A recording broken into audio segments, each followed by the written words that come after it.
we have a responsibility to educate ourselves, to educate our children, to educate friends and colleagues, and encourage them to come and speak out. And I think it's important that we have so much representation from whether it's Palestinian families or other individuals around here.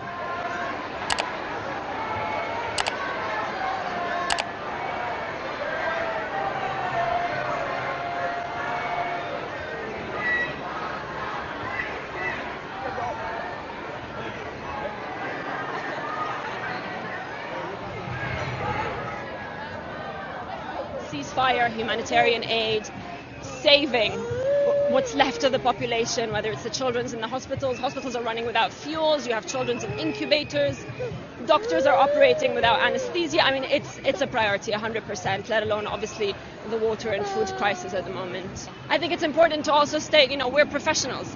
I think typically in people's mindset, there's a certain type of people that protest, but we're professionals, and I know a lot of professionals who have come here as well. This is an issue not just for a certain class of people or people in certain industries.